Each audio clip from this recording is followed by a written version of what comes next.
guy that has to be a major target on this play. Number 4 for the United States.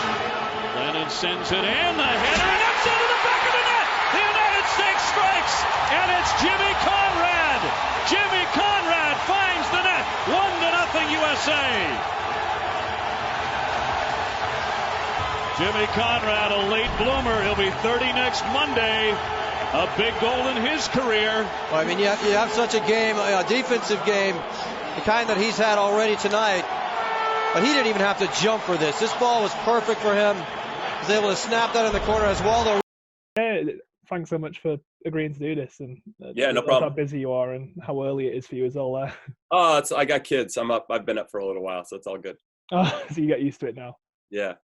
So no, I just wanted to go over basically everything that I could really. So before we get into the stuff that's happening at the moment, and there's a lot going on at the moment, we can talk about yourself. So when did you first decide that you wanted to be a soccer player? Yeah, I don't know. Do you ever really decide, or does it make the decision for you? You know, my grandfather was Danish, and he loved the game. He passed away when I was 11, so my dad told me that he wasn't a very good player, but he definitely instilled, you know, that seed of love of the game. Super competitive. My grandfather, apparently, I was amazing on my team when I was 7, and then the next year I played up, you know, with some older kids, and I wasn't dominating the same way, and he thought that I had lost it, that I would never become anything. My dad was like, "Can you relax?" You know, he's 8 years old, so I definitely got some elements from him, not only the love of the game, and he planted that all-important seed for why the game is special, but also just that competitiveness to continue to push and kind of be the best version of myself. And I get that from my parents too, but I think knowing my grandfather, from what I remember and from what I hear stories-wise, it was definitely him. I think you have to see how much the game matters to someone to really appreciate what makes it special. If you just watch it on TV, or if you're kind of a casual observer, or if you're just watching a YouTube video now, which didn't exist back then, you know, that's one thing. But to really kind of have someone who's passionate and loves the game no matter what be your gateway drug into the sport, that's the best way. I think that's the best way for that passion to really be instilled. And I think that happens in anything, right? If you have a parent or a grandparent that loves the opera or loves plays or loves, you know, you can see how much it matters to them. I think that's the most fascinating thing about it. So it really started with my grandfather. And then as the game started to emerge and I started to get better and better, MLS came around when I was a junior in college. And at that point I was playing at the best college in the country. So it became more of a reality that maybe I should be a professional, but there was no professional league when I was growing up. The 94 World Cup was in my backyard. The World Cup final was about 15 minutes from where I live at the Rose Bowl. Oh. So you got to see little different pockets of it. And I got to be around coaches that were as passionate as my grandfather. So you kind of had these role models in your life that just love the game. And I think that makes a big difference for any type of teacher, whether it's a coach or whether it's somebody in the classroom. And I was going to say, because you've basically lived through what was like the birth of football soccer in America, isn't it? Because it went from, like you said, nothing, having no professional leagues, to what it is now. It's basically still a baby in relation to the rest of the world almost. So you must have seen it develop a hell of a lot in your time. Oh, listen, my favorite story, and I have a few, but one of my favorite stories is when I first joined in MLS. So I had things didn't go exactly the way that I wanted. My university won the national championship, with the highest honor you can win here. I was playing for the best team, and the way that sports work over here, you get drafted. Yeah. I didn't get drafted. I was one of the 5 seniors that didn't get drafted. The other 4 guys did. I didn't. So I went down and played in the lower divisions, which ended up being the better thing because I got to actually play. Yeah. You know, if you get drafted into the big teams, you might not play right away, which is why players go out on loan. So ultimately, I probably would have gone out on loan. This was my loan spell. So I went and I played 30 games in 6 months and learned a lot. And then when I jumped to MLS, they knew that young Americans would play for free ultimately. I got offered a $24,000. I'm pausing here for dramatic effect. $24,000 for a year. Oh. Okay, that was my first. I made $800.14 every 2 weeks after taxes. I wish I would have kept one of them, but I really needed those $800 to survive, to pay my rent, right? Yeah, so I can imagine. at that time, you speak about the growth of the game. You're having some of your top young talent making $24,000 a year. I think Mesut Ozil makes that in like 2 minutes, you know? So Yeah. it was a crazy time. So I go to this situation, but I didn't care, right? I get to tell people I'm a professional athlete. How amazing is that? So I tell people that, and they think I make $1 million, but I'm driving this pickup truck with a big dent in the back, you know? And one of my first trainings, we're actually playing on a college campus, and the locker room is too small, but the college campus, even though our stadium is there, they won't let us train on their fields. So we have to get in our cars and drive 30 minutes to go train on these youth fields in the middle of nowhere. And then you have to drive all the way back all sweaty to go back and shower in those same changing. It's unbelievable. It's just like, what are we doing? And now when you see how much it's developed, and every club in MLS has their own training facilities, world-class training facilities with weight rooms, and I'm just, you know, it's and getting and they are some of the best in the world in America as well. They do fitness better than most places.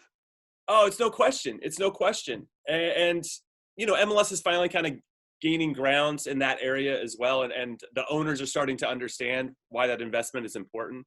And the youth academies are unbelievable. And now we're developing all these players like Weston McKennie's at Juventus. He was an MLS Academy player. You know, we got Christian Pulisic, obviously. His story is well documented. We got all these guys that are emerging and starting to play and make waves in Europe, which is very cool. And obviously it's going to raise the level here in MLS as well. So it's all trending. But I mean, yes, I was there from the very beginning, sucking it up. And I wouldn't change it for anything. Yes, the money obviously would be better if I was a younger player now, but just living that experience and being part of that adventure is something I take a great deal of pride in.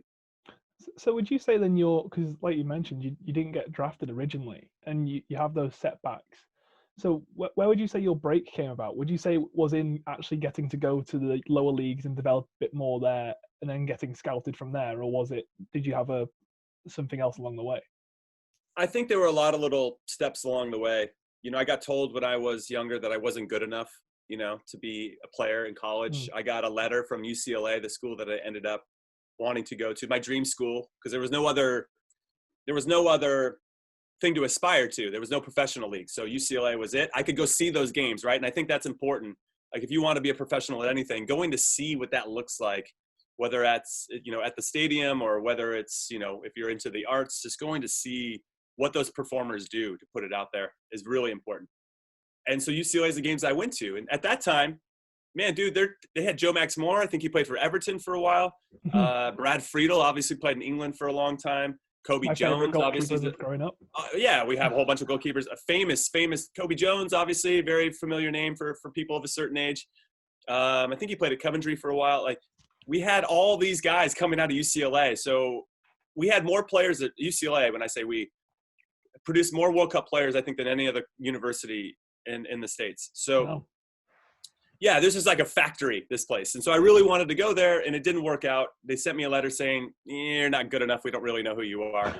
I ended up going to another school, San Diego State, for 2 years, and taking a big risk and calling the coach at UCLA saying, I want to leave San Diego State. I want to play for your school. And he's like, I don't know who you are still. I'll give you 1 week to try out. And I left a full scholarship. I left money. I left a good situation, probably being captain of that team in San Diego, to being taking a 1 week tryout at UCLA, and it all worked out for me. So you take these little risks along the way. And then really for me, one of the big fundamental parts of my life, I had the opportunity to ask a question, just one question, of a World Cup player, the dad of a World Cup player, who was a really well-known youth coach in Southern California, where I grew up. And my one question was, how did your son, Marcelo Balboa, play in 2 World Cups for the U.S.? You know, I'm like 14 or 15 at this time. And I would give you a 30-minute answer. You ask me that, I'm a talker. I give you like, you got to do this, you got to do that, you got to do this, you got to do that. And he looked at me and he said, he went to the park every day and worked on his game for 2 hours. And at that point, at that moment, I mean, this is like the shortest, most succinct, most meaningful answer I've ever heard. He moved on to the next question. He was done with mine. He moved on to the next thing. But I didn't even care what was next, because at that point, the light bulb went up over my head. And I realized right then that it was going to be up to me to decide how good I was going to be at anything. It wasn't up to anybody else. And that was such a pivotal watershed moment in my life. So I now see the decisions I made, it's a lot easier in hindsight, through those lenses, because anytime I dealt with adversity, or if I dealt with feeling sorry for myself or whatever it may be, I always saw it through the fact that it's still up to me. Like, yeah, they're telling me I'm not good enough. They're not going to draft me. They're not going to recruit me for their college. They're not going to do all that stuff. But it's almost not fair for them to say how good I'm going to be. It's up to me to decide how good I'm going to be. And when you start to feel that, it's so empowering. The problem is, and I think the hard part for people who can realize that and see, oh man, that's what I got to do, is you still have to put the work in. There are no shortcuts. So I'll give you one quick example. When he told me this, I was like, oh man, I can do it. I can go to a park and work on my game for 2 hours every day. No problem. Easy. That's what he did. I'm going to do the same. So I go to the park and I find a wall, and I'm like, okay, cool. What do I do now? Like, I had no idea what to do. I just like, well, Marcelo went to the park for 2 hours. I'll figure it out. I had no idea what to do. So I'm like, okay, my left foot isn't great. I'll acknowledge it's not great. I'll just start juggling with my left foot. So I start juggling with my left foot. And I honestly, Cameron, I'm terrible. I'm absolutely god awful. And I think what's interesting about when you go out there and you're by yourself, you have to acknowledge that you're probably not as good as you think you are. And that is a big thing to have to accept. So I go out there. This takes a while, by the way. I'm kind of shifting months into a little bit of the thing. But this first time, I'm so embarrassed about how bad my left foot is. And listen, nobody's even there. I'm by myself and I'm embarrassed. I mean, that is like next level embarrassment. When you're feeling shame, when it's not like you have peer pressure and somebody's watching you, judging you, going, yeah, the guy doesn't have a left foot. Like, there's nobody there. Like, I knew then I had to accept that I didn't have a very good left foot. So I said, you know what? I'm out. 10 minutes. I'm not feeling good about this. I'm not good at this. I'm just going to go home and play video games with my friends because that's easier. That's safer. And I just want to acknowledge that I still like to play video games with my friends, but, and it is fun and I enjoy it. But I then, to my credit, went out the next day and said, all right, I'm going to just try to go again. 10 minutes, man. I was so frustrated at how not good I was that it was just, how do you get past that part? And I think that's what separates the great from the good, are the ones that figure out how to get past that part are the ones that are going to end up having a successful career in whatever they choose to do, because they understand how to fight through that moment. And that is such a crucial thing. So I kept going back out. This is where it all changed. When I went out and started practicing with my own team, okay, so whatever, twice a week or whatever, that 10 minutes started to show up, right? I started to see that I was like, wait a second, I'm getting a little bit better than these guys. Not that I'm getting, like, I'm feeling more comfortable, because if you hit a ball up against the wall, right, you're getting a lot of repetitions, you're moving your feet in a certain way, you're positioning yourself, you're getting comfortable with the ball coming at you. Now imagine somebody runs at you and you're like, oh, well, I've seen this 3,000 times now because I'm hitting the same ball up against the wall. I don't need to panic. I can relax because I've done this so many times. And that comfort it's unbelievable. So I started to get a little bit better. And then you hit that thing like, well, what if I spent 20 minutes out here? I'd be twice as good, you know? And so once that starts to happen and that ball starts to roll and you start to understand that the work you're putting in does pay off, even if it's incremental. Imagine if you just keep putting those little pebbles it's like the 10,000 hour rule, right? You just keep putting these things in. You've created this base. And then all of a sudden you go from that kid who had no prospects whatsoever. Nobody believed in him. And then 12 years later, he's playing in a World Cup. You tell me how that works, man. I mean, it's just because my talent is commitment. My talent was I put more work in than everybody else, and I kept believing in myself when nobody else was, and that's what separated me from everybody. Oh, it's quite amazing you put it that way, and it's also weird when you think when I look at your career back again, and you think you only had one spell outside of America. You went on loan to Lech Poznan, and they're quite well known. Obviously, Polish side in Europe all the time, but what was that like for you as like a young lad who was just getting into the American game to then get almost shipped over to Europe and then to a team who are quite big now, but I don't know how big they were back in 2000. And what was it like for you? So it was a good experience. I would say that anytime I felt like I had a setback, not getting recruited into university, not getting drafted right away into MLS, all these little things, not starting right away. It all helped kind of shape me. And I feel like I needed those things to prove to myself and to prove to others that I could hold my own and get tougher and all that. All those were such necessary steps. And if I had skipped any of those, I don't know if I would have had the same type of success. So let's throw it into Lech Poznan. Yeah. My team in MLS, we were the worst team in the league that year. Okay.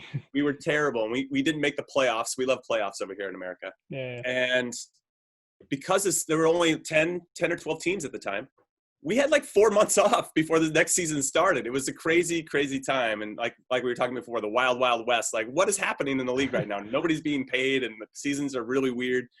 So I had a Polish teammate who was the Heisman Trophy winner. If you guys know what the Heisman is, the best player in college football. They call it the Herman Award in college soccer. And this little guy, he's so cute as a button, little tiny guy, little Polish guy, super hairy, Wojtek Krakowiak. He had a good relationship with the coaching staff at Lech, and they were struggling at the time. They were kind of fighting relegation in the relegation zone, and just I think in terms of the club overall, just in dire straits. I think they needed new ownership and all that. Yeah. And they said, hey, do you have any other players that are available? And so me and another guy, Ian Russell, we all went over there and played.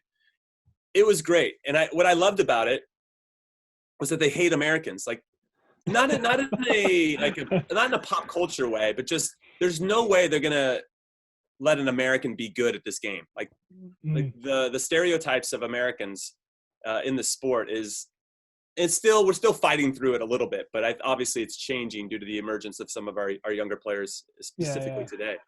But at that time, I mean, the lack of respect, they just thought we were just a bunch of jokers, you know? So I loved going into that situation to prove myself. And it's something I had already been doing. I had already been trying to prove myself in this way for so many years that it was a nice, comfortable situation for me. It wasn't anything new. I was always trying to kind of fight and scrap for respect. I ended up playing 14 games. It was an amazing experience. All the opponents, like I won the respect of my teammates, of course. But the opponents, man, they'd spit on me. They'd step on my feet. They'd throw me extra elbows. They'd punch me in the face. Wow. They do all types of stuff. And I thought I came back a little bit wiser and a little bit tougher. And I think that experience was very helpful. And then the next year we won the championship in MLS. I don't know. Coincidence? I'm not sure, but it was a incredible experience and I wouldn't change it for anything. And for a while, there were only 2 players that had played for Lech that had played in the World Cup. And that was me and Robert Lewandowski. Now, me and Lewandowski didn't cross over, but it was cool to be part of that fun fact and stat for a while. And they're very proud of my accomplishments and being a part of my history. And I feel the same way about Lech. So, it's I wish I would have crossed over with Lewandowski. Unfortunately, I'm a little bit older, but he came in a few years after me. But it's a cool part. And after I played in the World Cup, I did well enough in 2006 to warrant some interest. I was 29. I was a little bit of a late bloomer, I think, as we're discussing. And it didn't 29-year-olds aren't really like lighting up the transfer market. So I did have some interest from Southampton and Sunderland, but it was going to be really hard for me. Did you get the interest from back in Europe? Yeah. I did. I got a lot from some Bundesliga teams, you know, Scandinavian teams, some Greek teams, but in the Premier League, it was Sunderland and Southampton. And as a Newcastle supporter, the Sunderland one would have been a little bit difficult. But the hard part for me as an American was getting the work permit. And it just takes a lot of time to work through that work permit thing. And because I was 29, nobody really wanted to put that effort in. If I'd been 22, I think that effort would have been done for sure, you know, and we would have figured it out. But at 29, everybody was like, let's just focus this time. So I was a little disappointed. It would have been awesome to kind of see how I'd hold my own. I'd done it at the World Cup level, so I felt comfortable I could do it in the Premier League as well. But I was really close to going to Hanover in the Bundesliga. So Hanover, the vice captain, was one of my teammates, Steve Cherundolo, and he was pushing for me hard behind the scenes. And I was all set to fly there and get my physical. And then on the last day, because I was in national team camp at the time, the last day of the transfer window, they decided to go with a 19-year-old striker from Rangers who ended up being dog shit. So I was disappointed. It would have been a great experience again to play in the Bundesliga and to just get back over to Europe and push and see how far you could go and, you know, spend the next couple of years. But I really think my age worked against me, unfortunately. And I parlayed that into a better contract in MLS. And, it all worked out the way that it should. But yeah, I feel like there were maybe some missed opportunities. But I got no regrets about my whole career. What is it with the Bundesliga having like an in with the MLS then? Because there's a hell of a lot of talent that goes right over to the Bundesliga from the MLS. Is there a scouting system that's in place? Because it just seems too coincidental that they all go over there. I think one, it's easier to go over there than the Premier League or even the lower divisions because of the work permit issue. I think if the FA would kind of lessen, it's not just due to Americans. I think every foreigner has to go through this work permit issue. Yeah. But I think if they got that sorted out, it would be a lot easier. I think Bundesliga are a little bit more open-minded to having Americans in their team and have been for a long time. Yeah. We had Jovan Karofsky, who grew up in my area in Southern California. He played for Borussia Dortmund when they won the Champions League in '96, if I'm not mistaken. He didn't start that game. I think he came on, but he was part of that team, So we've had guys that have been in these teams before. But yeah, I would say that the Bundesliga teams, for whatever reason, seem to be a little bit more open to it, but also because I think it's just easier to get over there and use that as a stepping stone to potentially go into one of the other bigger leagues. So we could argue Bundesliga is just as big as the big leagues now. And it's not like it's not working either, because obviously you got Davis and McKennie, like you mentioned, and Pulisic, who's at Chelsea now. So it's not like it's a system that isn't working. Right. But speaking of Europe, you also had the luxury of being beaten 5-0 by Real Madrid in the Bernabeu back in 2005. Yeah, and the All-Star game, it seems a bit surreal. Is it weirder than, say, an international setup where you meet up with players who you're playing against week in, week out, or you may never see because in a different league, to go in then one week you're playing against these guys and captains and great players, you have to band together against the foreign enemy almost.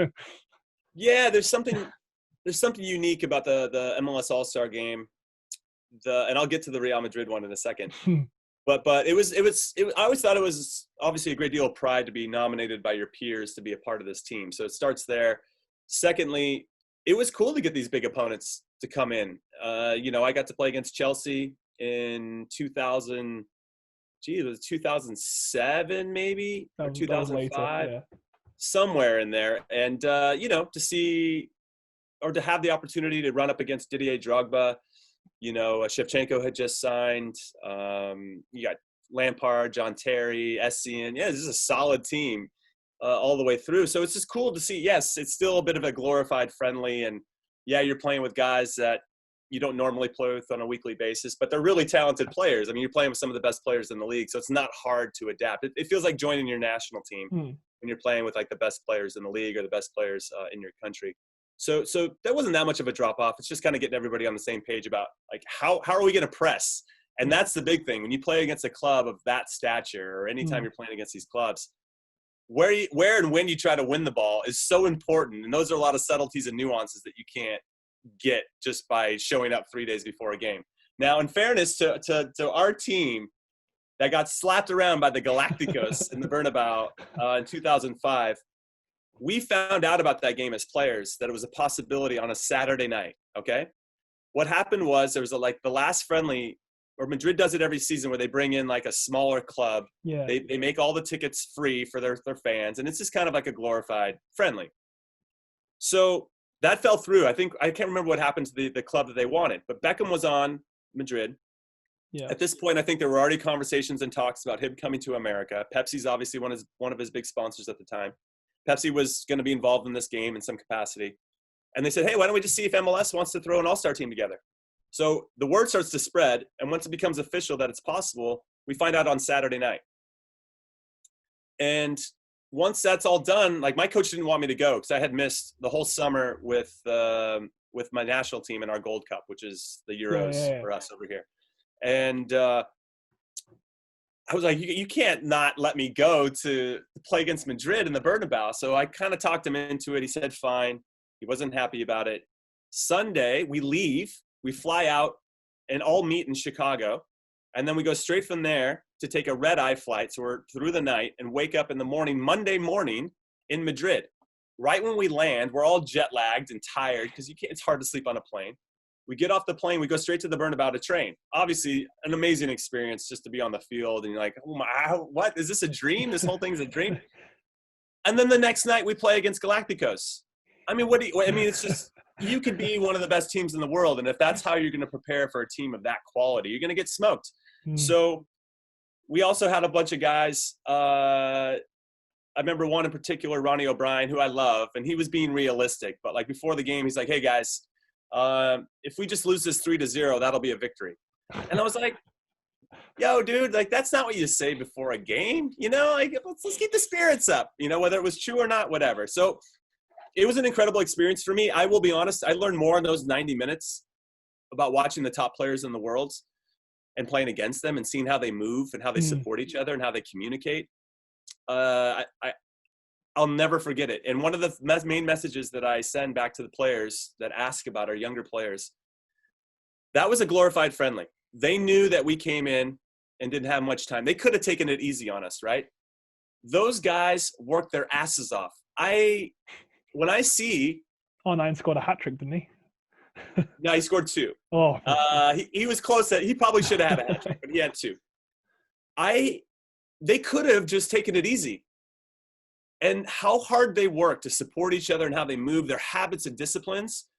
I came away from that going, and when I came back to MLS or my national team and saw people kind of being lazy or not giving everything that they have, I'm like, you're not going to be world-class for a reason, because I've seen it. I know what a world-class player looks like, and you guys are not it. You know, I might not get there from a talent perspective, but it's not going to be due to a lack of effort, you know, and I was so impressed, and they're so smart and efficient in how they move. And obviously playing against Zidane was a big thrill, and R9 obviously was a big thrill. And I switched jerseys with David Beckham after the game, so I still have that one. It's got a big grass stain on it, you know. It's cool little stories. So I try to leave the whole scoreline out of it, Cameron. Okay, but I just talk about the experience.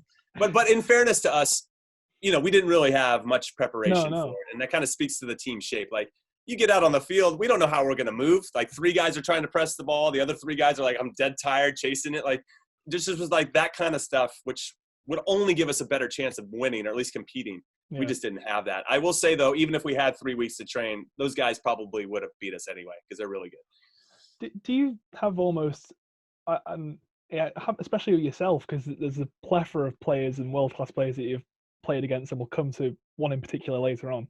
But do you have almost, do you realize it at the time how good these players are when you're on the pitch, or do you just not think about it? Are they just another player? A little bit of both. I think what's good about knowing who you're playing against of that stature is that you've probably seen them play on TV a lot. So you have a pretty good idea of their tendencies, how they like to move, where they like to pick up the ball, what they're looking for when they pick up the ball. Like, for instance, Zidane. I went to dinner with, you guys say Adidas, but an Adidas representative prior to that Madrid game. And he said, if you steal 1 ball from Zidane, I will give you like $10,000 in free gear, you know? And I was like, deal, you know, let's do this. And I did. I stole 1 ball from Zidane. And it was something I had seen him do before, where he kind of like drops his shoulder and has you like trying to lean a certain way so he can create a passing lane. And I read it. I knew what he was doing. I'd seen him do it before. And so once I did it, I was like, yeah, give myself a little fist bump because I stole a ball from Zidane. I ended up playing it to one of our younger guys who was kind of nervous throughout the whole game. He turned the ball over within 3 seconds, and I'm back to playing defense again. So my glory was short-lived, Cameron. But I did steal a ball from him, and the Adidas rep did honor his bet. So that was nice. But fair play. Yeah, my family was stoked because I got a whole bunch of Adidas. But yeah, I think it helps. You know, it is a bit surreal, but ultimately when the game's going that quick, and at the World Cup level, for example, when I played against Italy, you're so in the moment.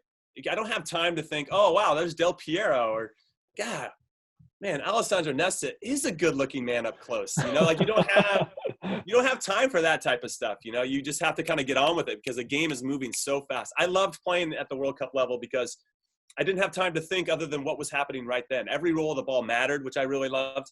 And just because you had to stay in the moment. I couldn't be sad about what just happened or what's going to happen in the future. I just had to be like, how good can I be right now? And I love that. I love the pressure as well. So yes, a little bit, you know, you take into account who you're playing against, but ultimately you're just trying to see how they're breaking you down. I mean, I was a defender, so I'm looking at the game a little bit different. Yeah. Yeah, it was awesome. I love it. I miss it. I miss playing and being a part of a team.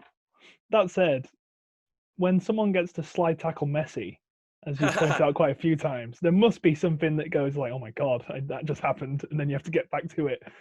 That's true. In fairness, Messi was still, I think he was 19 or 20 at that point. Yeah. You knew he was going to be special, but you didn't know how special he was going to be. Mm. I will say, though, playing against Messi up close, especially in a meaningful competition, right? Not just some MLS All-Star game where they might not try as hard.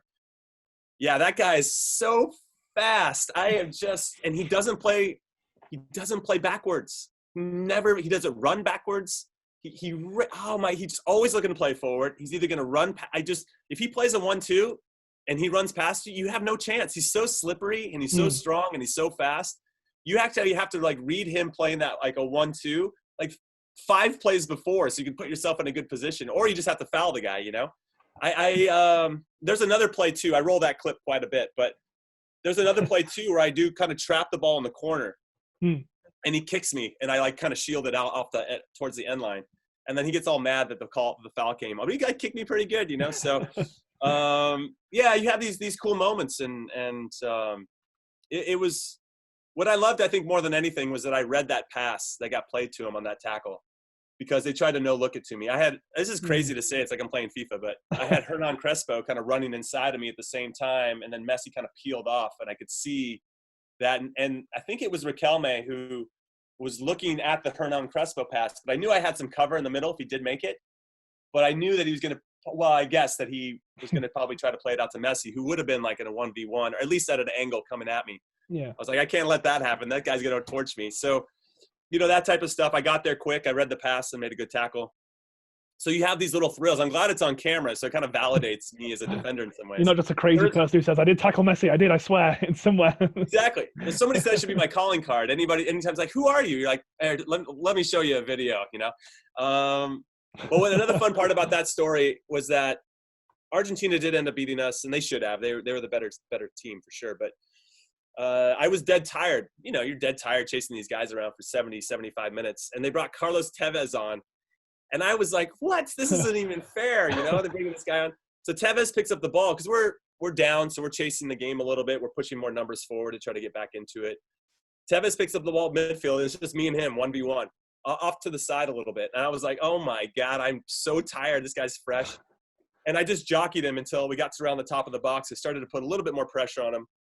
And I forced him to take a shot from 20 yards that went over. And I'm happy with that. If he had just run straight at me, I would have been dead. I was so tired at that point, and I didn't have – I mean, obviously would have given everything I had to make a play, but he could have done me up, I think. I was ripe for I was vulnerable. But I was really thankful that he decided to take a shot from 20 and put it, you know, like 5 rows up. So those are like little funny stories that you don't see on the tape, you know, little things like that. No, and I wanted to speak a little bit about the MLS as well. And obviously you spent over a decade there, basically all your playing career apart from your one sort of trip abroad. But it seems to be going through a period of settling down at the moment. And obviously there's now the introduction of Beckham's side and all the players that he's bringing in. But it was like a weird yet very entertaining time where you had like Zlatan and Rooney and Pirlo and Kaká and all the names heading over. But as someone who's like a fan of the league, and you know, when you watch that, do you like seeing those players coming into the sides, or would you prefer it if there was more emphasis on those youth academies and you're like, oh, people are only watching us because we've got Wayne Rooney or Pirlo in the sides, you know? I would say, it's a great question. I would say a little bit of both. I think that those names do resonate globally. I think it does make MLS a little bit more on the tip of your tongue. You think about the league a little bit more. Whether you think it's a retirement league or not, you know, I'll be honest. I'm happy to see former MLS players coaching Chelsea and Juventus right now. Yeah. Former MLS players leading Serie A in scoring, Zlatan Ibrahimovic. It's just nice to see, you know, MLS spreading their wings all over Europe right now. But yeah, I think I think it helps. I do think it helps put MLS into the conversation, either negatively. Hopefully, it'll be positive as it moves forward, especially as our younger players start to also go over to Europe and prove themselves. I think it'll start to gain a lot more respect. I think it's happening. But it still have a long way to go, of course. And it's interesting. That's a good question. I don't care for the foreigners that come over here and take the piss, ultimately. honestly, I'm a huge Andrea Pirlo fan. He's my Lord and Savior. But I thought he came over here and he didn't really try. I was going to say, of all the players that I've seen go over there, he looked like he was trying to settle, like literally playing for fun almost. In fairness to him, he has to be surrounded by a certain group of players. I've seen him play at the highest levels, played against him, of course. But I remember going to the Euros in 2012, and I watched him play against Spain and Croatia. The dude didn't sprint for 180 minutes, okay? Never sprinted. But he was the most influential player on the field in both games because of his playmaking ability. And if you have guys that know how he plays and know how to move when he has the ball, yeah, he's going to look better. And you join a team, NYCFC at that time, that was very young. They're playing at Yankee Stadium, so you're already kind of playing this weird baseball stadium vibe, So I'm going to give him a little bit of the benefit of the doubt because, like I said, he's our Lord and Savior. But, I thought that his effort and attitude could have been a little bit better. Rafa Marquez, when he came from Barcelona, was a bit of an asshole, to be frank. I didn't think he tried very well. I think he's obviously a super talented player, and I have a lot of respect for him, even though he's our rivals with Mexico. I just didn't like how he approached it. Like, if you're going to sign for the league, you have to know that there's certain things that come with it. One, yes, like the top 5-6 guys on your team are probably pretty good, but the drop off now is going to be probably pretty steep. So you're going to have a lot of players who are still young. They're still trying to figure it out, or never going to be as good as the players that you're used to playing with. Like Rafa Marquez comes from Barcelona. Well, yeah, no crap. It's not going to be the same when you join the Red Bulls. It's like Xavi and Iniesta and listen, I love all the guys on the Red Bulls. Don't get me wrong, but like everybody's going to be a drop off from Xavi and Iniesta, And so I thought that was interesting that they didn't really embrace that side of it and became a bit divas. When I think about Rafa Marquez, I guess is what I'm thinking about. But then you see Wayne Rooney, and I was frankly pretty surprised. His work effort was fantastic. Yeah. The guy was trying his ass off to win games, and I think that speaks a lot to the character of Wayne Rooney. So I really appreciated that, and obviously he got burned out from doing that, and I think he maybe blamed his wife, and he just wanted to go back to England. It's like, I know, she didn't want to be here anymore. But yeah, so you have a little bit of both, right? You have some of the people that take it serious. You have Zlatan, who comes over and bangs in a ton of goals. He's still doing that in another league, so you can't really say it's. He is my Lord and Savior, Zlatan. Yeah, he's unbelievable, that guy. But what I really liked about Zlatan was that, very similar to David Beckham, though Beckham was a little bit more behind the scenes about it. If the league was doing something that was still kind of Mickey Mouse, or still trying to, like, this is not how you treat players, this is not how it goes. Zlatan goes to the press and says this is a joke, right? I feel like Beckham would do that behind the scenes, and he would help kind of elevate the league without embarrassing anybody, whereas Zlatan didn't care at that point, or never cares, and just says what he's going to say. And so I like those guys too that hold the league to a certain standard. Like, hey, I'm a big global superstar. I've played in leagues all over the world. I know what this should look like, taste like, and feel like to be as professional as possible. You need to get better at this. I like when those guys come in and have that attitude, but not in a dick way, right? They're doing it in a way that's a little bit more constructive.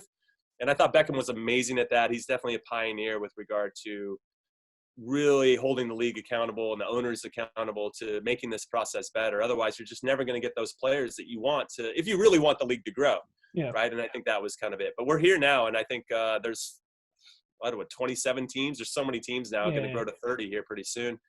So yeah, there's a lot to unpack there. But I love also that there's an opportunity for younger players to have a path to get to the top, or to go to Europe, or to, go to the national team. And it's all trended in the right direction, which is nice. We have a base to build from and hopefully make it better. And I'm like myself, I'm a fan of the MLS, and it may sound like I'm coddling to you here, but I'm really not. I became a fan of Kansas City Wizards back in the day because of FIFA. Oh, Cam, we're going to be friends for life, buddy. That's awesome. Yeah. No, because of FIFA 08. And I don't know why. I just remember playing it back on the Wii, and for some reason they became my American team. I'm still following them now, and big up, top of the league. That's you doing. But would you not like to see, because again, maybe it's just because of the European side of football I see more often, but would you not like to see more of like a risque at the bottom end of the table with like a relegation or something like that? Because obviously there are other leagues within America, and would you like to see them sort of combined with the MLS, or is there something too much to do with that? No. I would 100% want to see that. living through this experience and the growth of the game here, and as we've already discussed, in a really grassroots way, and at all levels. What I think happens is MLS has kind of created their own ecosystem. Okay. Yeah. And for us to have promotion in this country, you got to buy promotion. And there's no hint of relegation unless, your owner goes bankrupt or the market's not doing well. We've had to contract a few teams. We call it contracting teams. When I was playing, there was a team in Miami and Tampa Bay, and before Inter Miami, David Beckham's team, and they both got contracted. It just wasn't working out with the situation, which I think was a mix of not a lot of fans, or they're not doing a good job on the ground, and the owners don't have enough money to really kind of blow it up. You still have to put the money in, both on and off the field, to make it work. And so what I learned is now, okay, cool, you have this ecosystem of MLS, but there are a lot of, obviously our country's massive, so there's a lot of cities that want a team, but they can't afford to buy in at this point, but they're not part of the conversation. I think what would help this game grow in a really meaningful way is if you had a 4th division team on, let's say, Chattanooga, Tennessee. They probably will never get the investment to be an MLS team, but they have a chance if everything clicks into place, and if they had a chance to move up the ladder, then I think then they'd feel a part of the conversation. We're a part of this thing. We're all in this together. Right now it feels like MLS is doing their thing, and USL, which is what it is now, underneath, is kind of doing their thing. And they kind of work together in some ways a little bit, but there's not a pathway. Now it gets complicated because now you're asking owners, especially the new ones who have invested $300 million to buy into MLS, to now maybe subject themselves to relegation after one bad season. Now you and I both know, well, then just put your money where your mouth is, build a good team so you don't get relegated. But it's just not that simple. And I don't think also underneath MLS, I don't think that some of the teams in USL the infrastructure is not strong enough yet, right? Yeah. Those teams are playing to maybe 3,000-4,000 fans. They're not playing in stadiums that are comparable to what MLS teams are playing in. So it would be, and I know England has figured that out in some ways, but that's been over 80, 100 years to kind of figure out how this is going to work. Where everybody was kind of starting, and then as they got and stayed in the top division, cool, we've got some money to build a bit nicer stadium, and then cool, we're in the Champions League or whatever, we can build more and more. We just that system isn't here yet. We don't have a Champions League that's earning that type of money, just to use as an example, or an outside competition. So it's difficult, and I don't think it's as straightforward as people want it to be. There is an argument to be made that you should just rip the Band-Aid and see what happens. Personally, I used to write an article when I was a player, a column for Sports Illustrated and then ESPN. And in 2009, I wrote an ESPN column about what I think the future looks like. And I predicted back then that MLS would get to 30 teams and then split into MLS 1 and MLS 2, because that would still allow them to kind of keep control over the ecosystem without having to share that power and money with anybody else. Now it's just a matter of whether you get the owners to buy into that. I think it'd be smart, though. There has been some talk about maybe merging our league with the Mexican league, which I think would be even smarter because there's such a huge fan base for Mexican teams here. And also the natural rivalry between Mexican teams and American teams is very strong. And I think that there'd just be a little bit more juice on the games. And I like when there's juice on the games. There is a lot of travel components to that because, from New York to LA is from London to Kiev, so it's and that's just a normal week, and I think I always laugh when, European teams, we got to take an hour flight to a game. I'm like, shut up, dude. We had to do 5-hour flights all the time. So, there's a lot to unpack there. And obviously the other part of your career we've not spoke about much, or we've touched on it, was your time in the national team, and you played for them quite a lot, and you've been to the World Cup, the Gold Cup, as you mentioned before, but you've also captained the team on the odd occasion. And in the UK, there's very much the stereotype of the patriotic American. But what was it actually like for you captaining the national side? Oh, shock and surprise. You're talking about a player, as we've discussed, who had to fight for everything that I got, and, didn't have everything handed to me. I was never part of any youth national teams. And so to be bestowed that honor of captaining the national team is just, it's beyond. You know, the first time it happened to me was ahead of the 2006 World Cup. It was one of our last friendlies before we left to go to Germany. It was against Venezuela in Cleveland. And all the normal 11 starters were going to sit. They were going to rest this one. And so everybody was talking, wow, who's Bruce Arena going to make as captain? And nobody knew. And then I walked in the locker room, and there was the little flag, you know, that you give to the opposing team, and the captain's armband in my locker. And I'm like, me? You know, I just like, what do I do? I don't even know what to, even though I was captain for my club, you're like, well, I don't know what to do for my national team. You start asking all these questions, and then your adrenaline goes way up, and it's a thrill. I wish I had maybe known prior to, so I could have alerted more of my family and friends so they could watch, you know, and make sure they watched. But wow, incredible. And then I got to captain 4 or 5 more times under Bob Bradley. It's the biggest honor you can receive, you know, to earn that type of trust, to know that you have respect from your peers and your coaching staff, that you're the guy that's going to lead them through adversity on the field when things aren't going well, and you're the calming influence, and you're the guy that people look up to solve problems. You know, that is, even though it's a thin piece of cloth that goes around your arm and it shouldn't be that big of a deal, it's a big thrill, and something. When I look at my career, there's these things that people can't take away from you. They can say, oh, I thought you were a crap player, or oh, you're an American, you call it soccer and whatever, blah, blah, blah, right? But I have what they don't, and they can never take it away. I played in the World Cup. I was captain of my national team. I was all these things, MLS Defender of the Year. One of the things I'm most proud of was being the Humanitarian of the Year in 2009 and trying to do a lot of good things off the field. You know, these are the things that you can say whatever you want about me, but you can't take these things away. And until you achieve those types of things, I don't really care what you have to say to me. So there's a lot of these feathers in my cap that allow me to kind of handle the haters at this time. But it's a lot of it's in good fun, and I understand how good of a player I was. I know that I wasn't, you know, Zidane, but I also know that I wasn't as bad as people thought I was, or just because I'm an American, I can't be a good player. I knew that I was solid, and that I had respect from some of the best players in the world. So what type of captain were you when you got to be the U.S. national team captain? Were you the calming influence, or were you more of the shouty Zidane type? I'm not a shouty guy. I would say that I try to time my shouts. I think you're listened to more if you pick your spots. If you're the one that keeps shouting all the time, they're just gonna drown you out, right? You're like, oh my God, here he goes. He's just yelling to yell just to make him seem like he's important. So I tried to pick my spots, because if you yell at the right time and you're giving good information, then that's ultimately what matters. I try to leave emotion out of it. I do get a little rah, I'd say at times, but again, you have to pick your spots. You got to know your team. You got to be able to read the room. Ultimately, I didn't change too much. I just tried to. People just looked at you a little bit different. You know, it's really interesting. Like, you get the captain's armband, and all of a sudden there's a different kind of respect that comes with that. And so you take that into consideration. You honor what that role means. Only, you know, I won't say a handful, but there's not that many people that get to be the captain of their national team. So I tried to pay respect to that role, and take it with a great deal of pride, but also, you know, demonstrate what I thought a captain of a national team should be. And that's just total class, quality, respect, and trying to treat people as fairly as I can, but also trying to get the job done.